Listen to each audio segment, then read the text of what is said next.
Welcome to Hyperspace Prospector.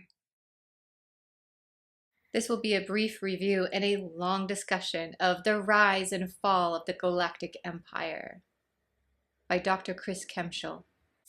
First of all, this cover design is so gorgeous. I want a poster. Basically, the general structure is kind of like The Rise and Fall of the Third Reich, and it is intense. This is the longest I have ever taken to read a Star Wars book. I think the genocide chapter alone took me about a month to read. Because I would get through one page and I would literally be sobbing, and I would have like a Kleenex box and I'd be like, I cannot read another page. I am not emotionally prepared for this. And people would be like, oh yeah, I whipped through this book in a day. And I'm like, how? It's a masterpiece. If I was to compare it to any of the shows or movies, it's closest to Andor. The book is written as if it is in universe, which is the best part. I love books like that. I own Percy Jackson's Greek Gods, and that book is just the best thing because it's technically nonfiction, but it's Percy writing it.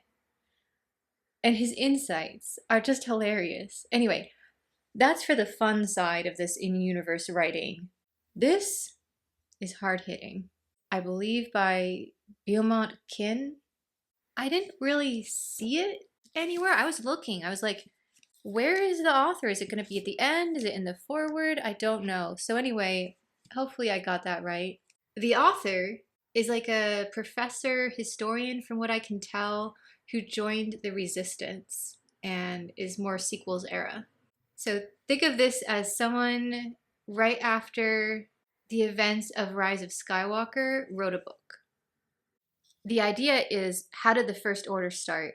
Why did so many people join the ashes of the Empire? What happened? And how do we stop it from repeating? And that's really the theme of the book, is how do we break this cycle that keeps going and we come back to the Imperial ideals over and over? Why? One of the things I really appreciated was at the end of each chapter, it would have this really kind of punchy line, something to make you think.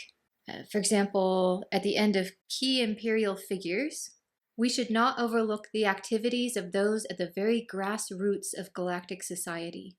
Just as anyone could potentially be a hero in the rebellion, so too could anyone be a monster in Palpatine's empire. The best of these, of course, being the final page where, okay, I'm starting to get emotional.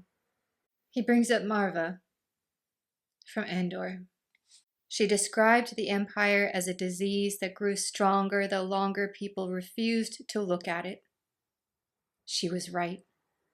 At the end of her speech, she made a simple plea. Fight the Empire! It can be different this time. It begins with you. This book does such a good job of not just describing the horrors that went on under the Empire and why it happened, but what practical steps should we take to stop it from happening again?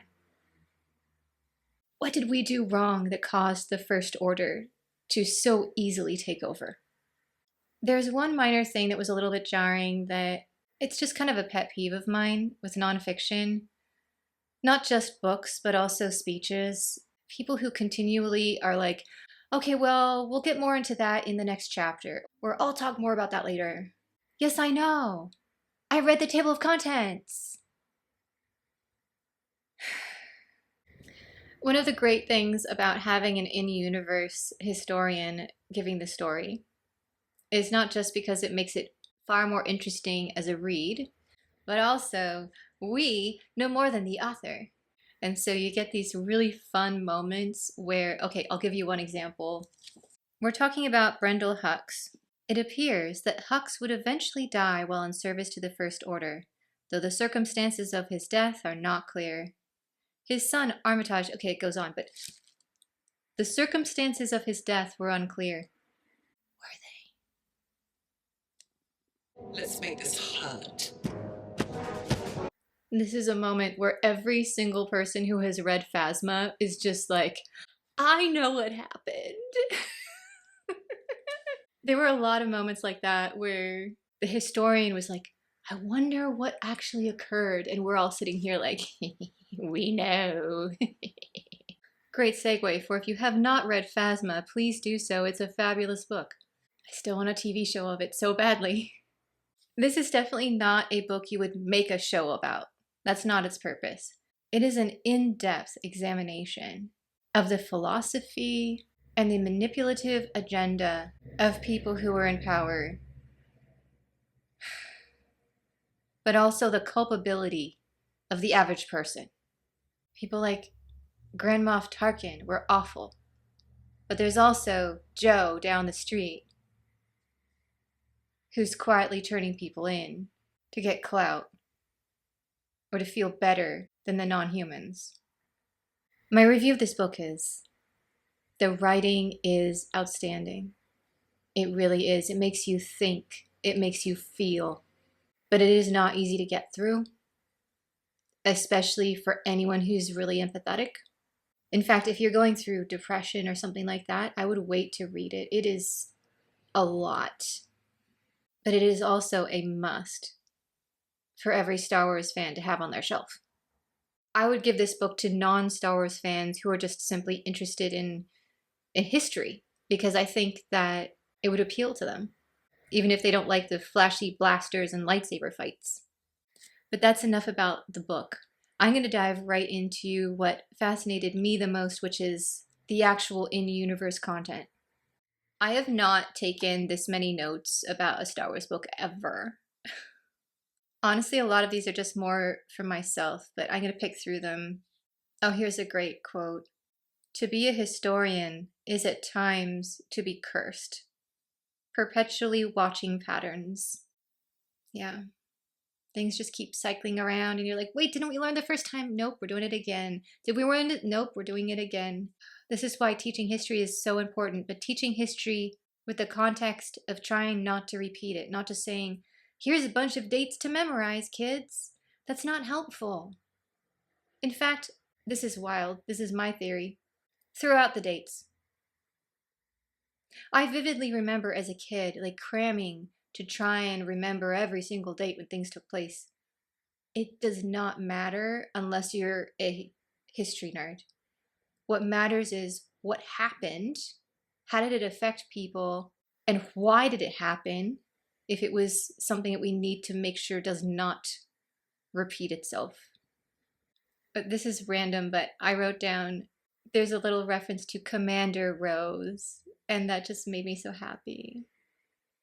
I love Rose. Palpatine's power did not come from the Force, from being a terrifying Sith Lord. It came from politics and leveraging bigotry in the galaxy. Taking what was there, stirring the pot a little bit. Let's talk about the footnotes. I adore these footnotes. That was another reason it took so long to read this book, honestly.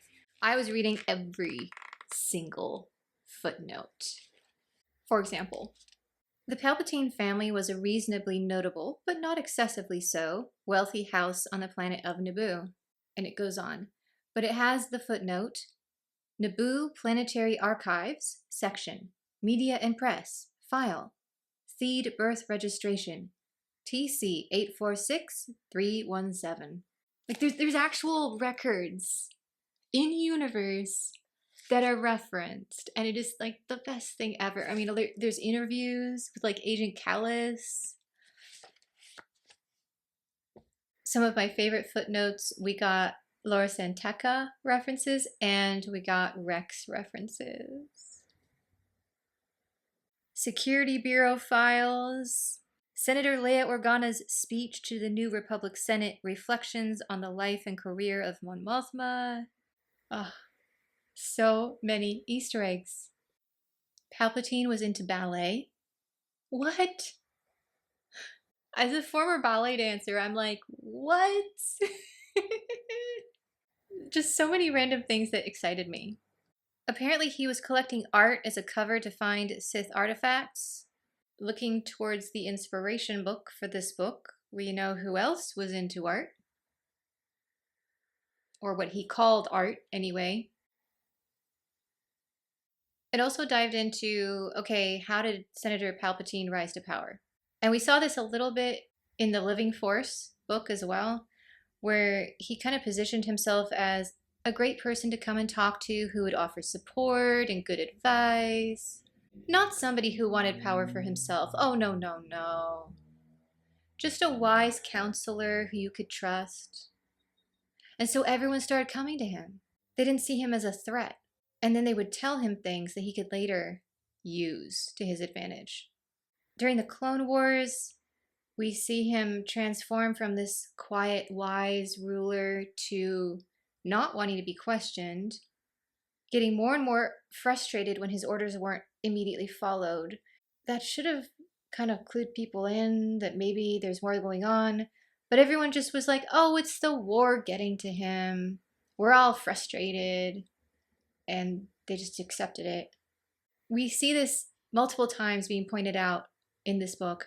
You don't go from fine to genocide. The key, unfortunately, is to go so gradually that people simply accept it. They accept each stage of it. And then they don't even notice until we get to here and they look around and go, how do we get here? He also reminds me a lot of Martian Rowe because he does not like day-to-day running stuff. Palpatine enjoyed the idea of being in charge, but he did not want to deal with any of the actual being in charge part. But instead of Gira, he had Tarkin. Gira was way more fashionable. The destruction of the Death Star, while catastrophic for the Empire, was nowhere near as bad as the fact when they blew it up, Tarkin was on board. He was the real, I don't want to say power, but person moving all the levers that Palpatine trusted. There were also a ton of key leadership people on the Death Star when it blew.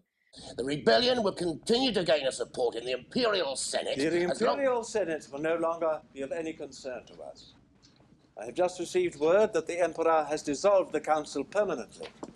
And it was really the destruction of that hierarchy of top people that did the worst blow to the Empire in that moment, not actually the Death Star itself. And I thought that was a really interesting position to take that makes sense. There was also a really interesting section on Clone War reenactors. Now, as someone who's been in the historical interpreter grouping of people, including reenactors, for a very long time in various eras, Civil War, Spanish-American War, World War I know the World War II people, but I've never done that era personally. This was a very interesting commentary on us. There's even apparently a Clone Wars Quarterly magazine. And you know what? If I was living in universe, I would 100% probably be one of those Clone War reenactors who got the Clone War Quarterly. Oh dear. I kind of want to get a group together now and we do the clone armor, but we're not clones. We are Clone War reenactors. We could add like things to our kits that are from future eras. You know how there's always the farbs who are like putting the wrong things on? We could totally do that and have like some sequel era stuff, like a sequels bag that's completely wrong for our clone armor.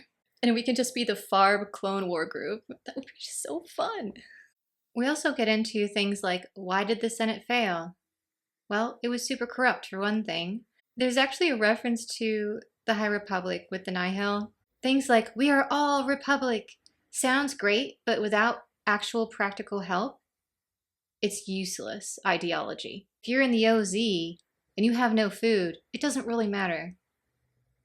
Palpatine was also brilliant in that when we got to the Imperial Senate, Palpatine just kind of let this happen because he wanted the regional governors to seem like saviors. So as they lost power, the greedier amongst them started pushing harder and harder to get power in other ways, to get funding in other ways. We saw a little bit about this in the early part of Jedi Survivor, the game. The compromises I made created a future for my people. I've been to Utapau, Senator. They spit your name out like a curse. At least they are alive. The senators who are so desperate to have what they had under the Republic are willing to go to drastic lengths. And their own people kind of hate them. By letting this happen, when the Senate was dissolved, the average person was like, oh, well, thank goodness. Oh, those people. Rather than saying, wait, we don't have any representation now. The governors can do whatever they want. Speaking of more references to a certain person in the inspiration book, degenerate art was banned. Things like gonk rock and anti-imperial music, science, commerce, etc. Where have we heard this before? I know this video is getting long, but I just want to briefly tell this story. When I was an art student, I used to think my art was terrible. I loved doing it, but I would look at it and it looked nothing like anything else anyone was doing. And it was definitely not realistic. And the teacher one day brought in a stack of art history books like this high. I said, I want all of you to flip through these and find something that's similar to what you're doing now. And then write a paper, obviously. I was flipping through and I'm like, I'm not going to find anyone who's doing what I'm doing. Sure enough, nope. And then I got to German Expressionism. Specifically, Kirchner. And that's exactly the art style that I personally do. And I was like, that's awesome. Finally, someone gets it. And then I researched him. In 1937, the Degenerate Art Exhibition in Germany took basically all his works out of the museums, and 25 were displayed. In 1938, Kirchner shot himself. This is what I mean about it being difficult to get through this book, because sure, it's a fictional reference to the Star Wars universe, but it is linked to ours. And because of my personal connection as someone who does this style of art, the story of the degenerate art and the fallout from that in the early stages of World War II was difficult to read as a young person, first year in university, that it really made an impact. When I read even just a passing reference to it, to hear that the Empire did the same thing. Knowing that in our universe, it caused the death of my favorite artist. And probably in this universe, the death of a lot of people's favorite artists. I know there's probably people who could read this and just have no reaction, but I'm not one of those people. That's why I've always had a connection with history, is that whatever some people have that makes it so that if someone's in a different time, they don't have the same connection to them as someone that they're sitting across the room from right now. I wasn't born with that. I was born with the same amount of connections between someone sitting in a chair in front of me as someone in 1400 sitting on a castle wall.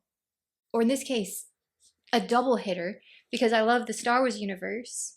So I connect with those characters, and these are references to real life people who lived in history, who gave their lives. Like Kirchner. So it was like getting hit twice as hard. If you know enough about history to see where the inspiration was coming from for this book. I'm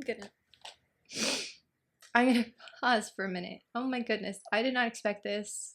Now you know why it took me so long to read the book. I can't even get through a video about it. The wealthy, as usual, just kind of coasted through all this. So they would give loyalty donations to be left alone. We saw this with the Nihil even. They came and occupied Naboo. All the wealthy were like, okay, here's a bunch of money to leave us alone. And they maybe got some graffiti of the eye on their wall, and that's about it. Same thing with the Empire. And that's why we got scenes like in The Last Jedi where the wealthy just don't care. Or even in The Mandalorian when we got to see Coruscant. When he goes to the opera house and everyone's like, oh, wow. Empire, Rebels, New Republic, I can't keep track. That's why I should just keep my mouth shut. We try not to get involved. So I have a note about the way the Empire treated the core worlds, like Coruscant. Lots of propaganda, very little military presence. The focus being on loyalty. On the Outer Rim planets, and probably a little bit on the Mid-Rim, no propaganda really, but a massive military presence, and here they ruled through fear. Fear will keep the local systems in line. In addition, the Empire locked down the holonet access so that it only showed their messages. The focus on the middle class was inform on your neighbors if they're not loyal. It was all about giving information, showing that you can be trusted. The lower class and the working class were treated like disposable garbage. If they didn't make a fuss, they were ignored, and that was honestly the best thing that could happen. Another thing the Empire did was it took over the banks. Now, we all know how terribly the banking clan acted during the Clone Wars, and they were just awful to citizens in general. Again, anyone who was not rich. And so the average person heard that the government was taking over the banks to fix things. Their reaction was not concern. It was, well, it's about time. The next step was to collapse smaller businesses so that they could turn those people into assets for the Empire. And they did this by removing local currency, either offering an exchange program or, well, your money's now useless. There are some beautiful worlds in the Star Wars universe. We've all seen them. And a lot of them had a protected status because of this, where you couldn't go in and just mine the planet to dust. And so the Empire, when they wanted to mine them to dust, needed a reason. And so Tarkin apparently had this really unfortunately clever idea of, let's take a bunch of old Clone War assets, stick them on those worlds, and then claim they were separatists. We must make an example. We saw a lot of this kind of thing in Star Wars Rebels, with the way Tarkin treated people, kicking them out of their homes when it was inconvenient, sending them to what kind of became known as Tarkin towns. In fact, the Empire almost wanted small pockets of rebellion because it kept an excuse for having a huge military, and it was propounded it was good for training. Oh, one little reference. There's a museum for galactic conflict on Coruscant, which is probably quite impressive, so that made it onto my in-universe bucket list, along with the Santeca Manor on Coruscant. There are also photos in this book. Image taken from the Imperial security feed of the Senate arena. Only existent image of an ISB briefing, secretly captured by a covert rebel asset. Image from Imperial Training Protocol 1756B. It's all in universe. I love it. There are excuses for every single picture here. This made me so happy. Some of the military instructors in the Empire were fans of the Nihil conflict and apparently gave obscure lectures on it. Like, imagine you're there as a cadet or whatever, and here comes Lieutenant so-and-so, and they're like, today we're going to examine levelers. And you're like, how is this in any way relevant to what's going on? So anyway, that's another reason that's given for why the Empire was, shall we say, not the most tactically savvy of groups. Moving on to Order 66, we all know about the violent side, but what about the non-violent side? Part of the Order was book banning in schools. All the books that referenced Jedi in a positive light had to be removed from libraries. They were replaced by new holobooks and new holovids, demonizing anyone with Force abilities to indoctrinate the children. The idea is, if we can get the next generation completely on board with this, the parents will follow. We don't need to worry too much about them.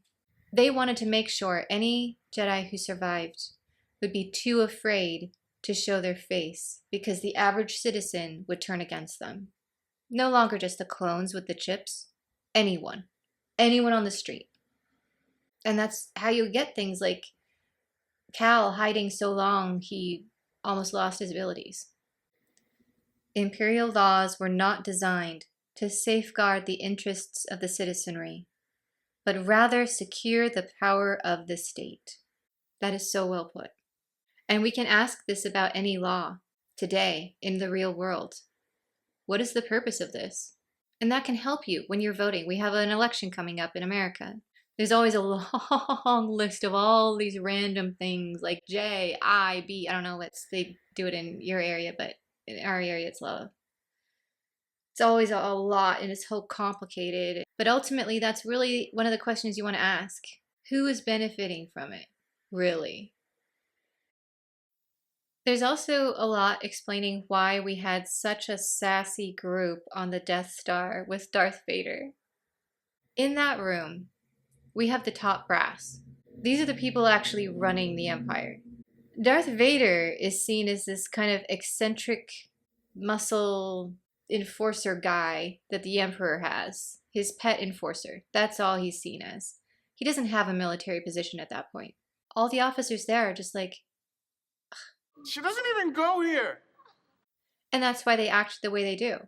So I would highly recommend watching episode 4 after reading this book because it really makes a difference when you're watching it. Of understanding all the dynamics of everyone in that room. The Empire did not need to convince many people to embrace its ideology. It just had to validate prejudices they already held and grant them permission to act on them. This is terrifying because we've seen it. I'm gonna get real for a second. The United States is a very racist country. It's been part of our history for a long time, and it's always simmering under the surface, unfortunately. When certain events took place in the last few years, it validated prejudices people already held and granted them permission to act on them. When the people in charge stop pushing back when groups are acting this way, and they just let it happen, that's all they have to do, is allow people to do it. Alas, it's the default for a lot of humans. Because that's one of the levers that the Empire pulled was humans are superior to non-humans. So why does the rebellion have so many humans in it then? Because they were treated more leniently. Not well, but they had the ability to escape. The Empire took the non-humans and put them into control areas at first, and camps and forced labor. Humans, while they obviously dealt with a lot of stuff under the Empire, still had the ability to leave their planet, to leave and go places like join the rebellion. If you're stuck in a forced labor camp, there's only one escape, and it's the blaster. You're not joining the rebellion. How did this start? Well, the Empire began by, again, this is a very real world, legislating, then banning relationships of humans with non-humans. It's always the first step. Not allowing people to love each other is the biggest red flag ever. What I'm talking about is marriages between two consenting adults. When you start trying to legislate that, we have a problem. Whether it's two women, or whether it's a woman and a Rhodian. Next up, negative stereotypes were enhanced in propaganda. Again, art and holovids. Media is so powerful. Posters, artwork, novels, what are people consuming? If you can put your propaganda there, it will change people's minds. Now, sometimes for the better, other times for the worse. So you get things like the Hunger Games, where Katniss was doing her propos, and then the Capitol was doing their propos. You can torture us and bomb us and burn our districts to the ground. But do you see that? Fire is catching. They understood this, but who was right? And that's when we dove into the really tough part of the book where it's described what exactly was going on. Death was the mortar that held the Empire together. Absolutely chilling. But that is when people realized if they were going to die, regardless of how they resisted, meaning peaceful protests were being attacked, then it may as well become an armed resistance. And the more they ramped up slowly and escalated slowly the violence, the more people just accepted it as normal. But eventually you're going to reach a point that will break them. Here's a just awful statistic. 72% of the pilots graduating the Imperial Academy were killed within 2 years. Combination of no shields, poor training, and shoddy ship design.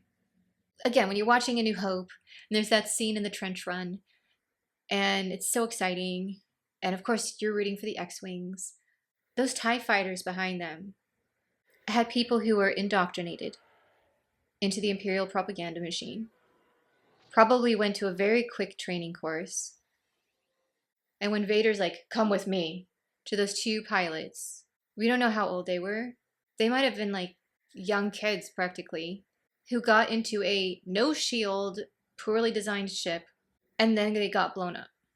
This is where there's a lot of nuance to stuff. Like, the Empire was awful and should be fought against with every means possible. But one of those means is, why did we have so many pilots joining the Empire?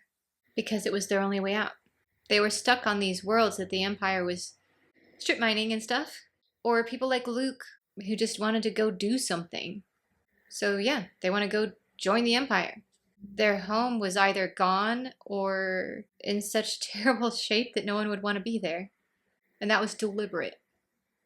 There were too many TIE fighters. So sometimes you get this situation where they'd all swarm the enemy but not be very effective. And you're like, why? Apparently, similar problems to the Battle of Salamis, where you ended up with too many Persian triremes and pentaconders all in a small area, to the point where, of course, the Queen had to actually ram a ship on her way out to get out, but that's a whole nother story. Obviously, this is in space, but when you get too many triremes going on, you lose maneuverability because you might smash into other people on your side. There were so many TIE fighters that similar problems.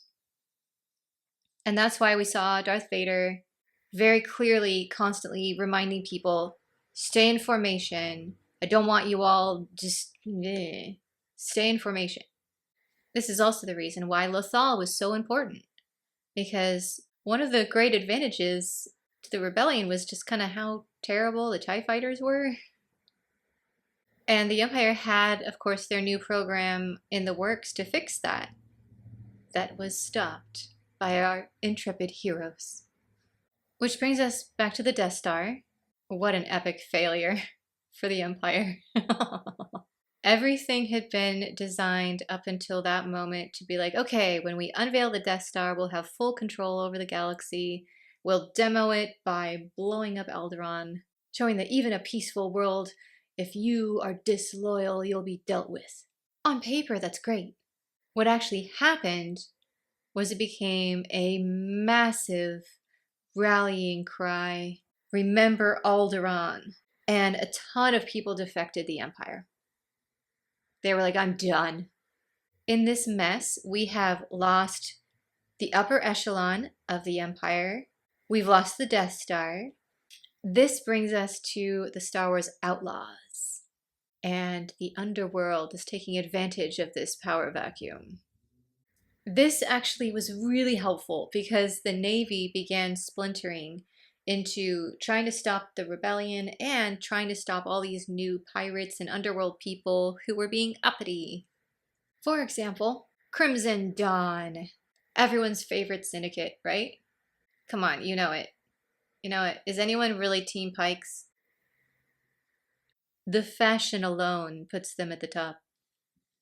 So obviously they used to be run by Darth Maul, and he hated the Emperor for obvious reasons. But he really instilled in his people that same enthusiasm, and so they just kept going after he passed. They made some bold moves to try and take down the Empire, failed alas, but they managed to distract a lot of the Navy, They did do a decent amount of damage that helped ultimately. Although Lady Kira failed, a fallout led to the discovery and destruction of the second Death Star, so maybe she had won after all. Hoth. This, of course, has always seemed like a devastating loss for the rebellion, but this book has some intriguing thoughts that suggest otherwise. It could have been way worse. At this point, Darth Vader had one focus: finding Luke and turning him to the dark side. He doesn't really think about the grand picture of the entire battle and even the rebellion. He's just like, how fast can I get to Luke? They're all hastily moving pieces around and not really thinking about it. What should have been an overwhelmingly decisive Imperial victory had collapsed. The Empire actually suffered personnel losses many times greater than those of the Rebel Alliance. And here's a great quote: Imperial society had sucked the ingenuity and imagination from its own personnel to the extent that they were no longer intellectually capable of dealing with an enemy like the Rebel Alliance on Endor. They were so indoctrinated into the perfect little soldiers that value loyalty over everything else. They didn't know what to do with teddy bears throwing logs at them. They were like, what is going on?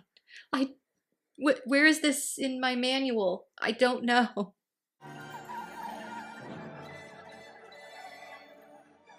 Unfortunately, this brings us to the aftermath of the end of Return of the Jedi. It looks so happy and wonderful and everything's fine, but really right afterward, that's when the war got especially brutal and awful, because the Empire didn't just surrender. At this point, they had had it so drilled into them that non-human species, like the Ewoks, were dangerous, violent, feral creatures and monsters, that when they saw images of like the Ewoks playing on the stormtrooper helmets, rather than going, oh, that's so cute, they went, so these monster creatures destroyed civilization and then ate it. We could be next. They fought to the last person, practically, of what in their head was civilization, but was actually just bigotry. In addition, we have Operation Cinder that devastated multiple worlds. My beloved Naboo came very close. Some lucky finds and good tactics saved them, barely. We had a great queen as well. Eventually, they tried peace talks and other things. The book goes into it. Again, read it. But this brings us to Jakku, which is the major, I don't want to say the last battle, but the definitive battle. And we learn more about all those downed Star Destroyers in the desert and what happened there. Apparently it was Commodore Agate, and she realized her ship was kind of beyond repair and tractor beamed down with her and destroyed the Star Destroyers and just sacrificed herself. And so every time I see those now in the desert, it's going to have a little more meaning. A lot of the key figures from the Empire just kind of vanished at the end of the war, and they didn't really try too hard to hunt them down. They were just like, eh. Well, they probably should have, because they ended up in the First Order, a lot of them. This brings us to the catastrophe that is the New Republic, that I think the TV shows lately have been doing such a good job of showing, especially Ahsoka. Star Wars Resistance, another good one for that. There was no plan. And if we win our independence, is that a guarantee of freedom for our descendants? No, apparently not. All they did was reinstate a corrupt Senate that had fallen for a reason. In addition, we have massive amounts of refugees from all the planets that had been destroyed or ravaged by the Empire. They had nowhere to go, they had no food, they need medical supplies. What do you do about them? And this is where the book got really interesting as well. Mon Mothma was so desperate to avoid the appearance of Empire that she rushed too quickly. Things like getting rid of the weapons and destroying anything that looked remotely Imperial. It didn't work. She tried her best and it didn't work. The de-imperialization program, I really liked the insights here. The reason it was such a failure is that it relied on droids. Now, droids are great. They are. But unfortunately, the Imperials kind of listed them in the non-human monster category, although more like tools to be used and not actual beings. Not someone they would talk to and open up to. They needed to speak with a person because of their programming, not a droid. In addition, in this program, they were stripped of their names. They were given numbers. They were treated like they were less than human. I am not a number. I am a person. And what I really liked about this is I had never really thought about why did the New Republic fail. And this book propounds disinterest, apathy, and lack of empathy. And if you read, say, Phasma, you find out, as a result, you get people like Captain Cardinal who were like, I didn't even know what it was like to have a meal 3 times a day.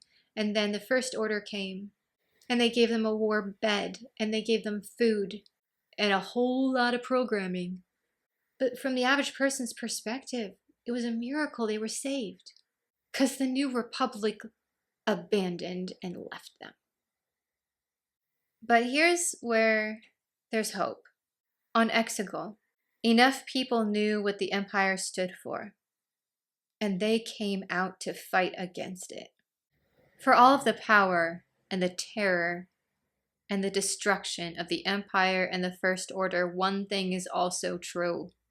They always lose. People are rising up all over the galaxy. Oh, we did it. We did it. Till the spire, everyone.